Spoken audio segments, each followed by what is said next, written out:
Ever wondered how honey is made? Well, buckle up because this journey is sweeter than you think. We're about to embark on a fascinating adventure, tracing the humble bee's path from flower to hive. The world of honey making is a complex and mesmerizing dance, choreographed by nature herself. It's a process that involves teamwork, precision, and a whole lot of buzzing. So, are you ready to dive into the fascinating world of bees and honey? Let's get buzzing. Our story begins in a place buzzing with activity, the beehive.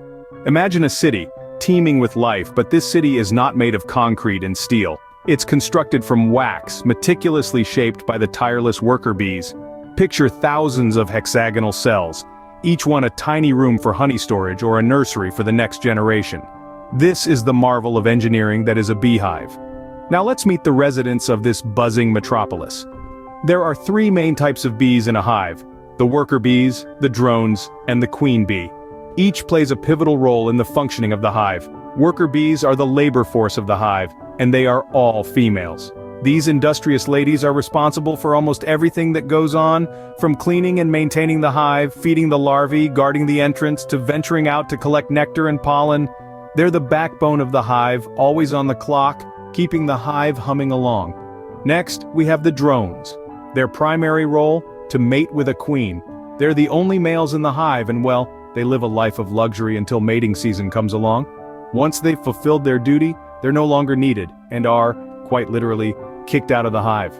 Finally, there's the queen bee, the mother of them all. She's the largest bee in the hive and has one crucial job: to lay eggs. And boy, does she lay eggs. Up to 2,000 a day during peak season. Every single bee in the hive is descended from her. The hive is a testament to the power of teamwork. Each bee knows its role and performs it to perfection, ensuring the survival of the hive. They work together, each contributing to the collective goal of making honey and keeping their hive thriving. So remember, bees are not just buzzing around aimlessly, they're part of a well-oiled honey-making machine. Now let's take a sweet detour to the starting point of honey flowers. Think of it as a grand buffet laid out by nature. In our case, the buffet items are tiny droplets of sweet nectar hidden deep within the heart of flowers. And who's invited to this feast? Our little winged friends, the bees. They're not just there for the free food though, they're on a mission. A sweet, sweet mission. Bees, with their uncanny knack for sniffing out nectar, dive headfirst into the floral banquet. But it's not all fun and games. They have to work their way to the sweet reward, navigating through a maze of petals and pollen. As they do so, they inadvertently become messengers of love, carrying pollen from one flower to another. This, my friends, is the magic of pollination, a side hustle for these nectar collectors. It's a win-win situation. The flowers get their pollen delivered and the bees get to take home a belly full of nectar.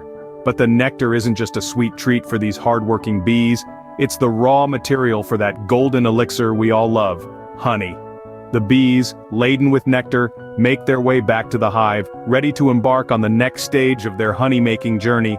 It's a labor of love, a dance between nature and these tiny creatures. So the next time you see a bee buzzing around a flower, remember it's on a sweet mission. So, how does this sweet nectar become the golden honey we all love? Hold on to your honey jars because this is where the magic happens. Just like a top-notch chef, bees follow a meticulous recipe to transform nectar into honey. Once a bee returns to the hive with its belly full of nectar, it's time for the hive's indoor bees to step into the spotlight. These bees take the nectar and store it in the honeycomb cells, the hive's very own pantry. But the nectar isn't honey just yet. It's still too watery, containing about 70% water. So the bees get to work, doing what they do best, being busy. They fan their wings to create an air current within the hive. This isn't just a bee workout routine, it's their method of evaporating the water from the nectar. As the water evaporates, the nectar begins to concentrate and thicken. It's like reducing a sauce in cooking, where you simmer it down to intensify the flavor. Only in this case the bees are simmering down the nectar to create honey. But wait, there's more. The bees also add enzymes from their own bodies into the mix.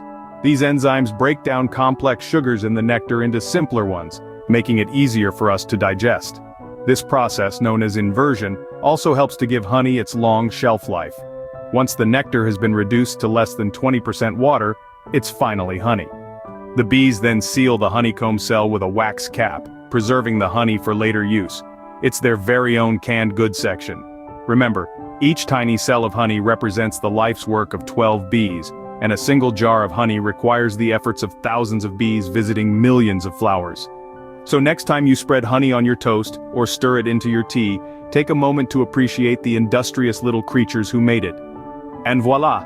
The bees have changed a simple flower nectar into an enchanting golden delight. Talk about a sweet transformation. Now that we have our honey, how do we get it out of the hive without causing a bee rebellion? Well, it's a delicate dance between bee and beekeeper. The process begins with the removal of the honey-filled frames from the hive.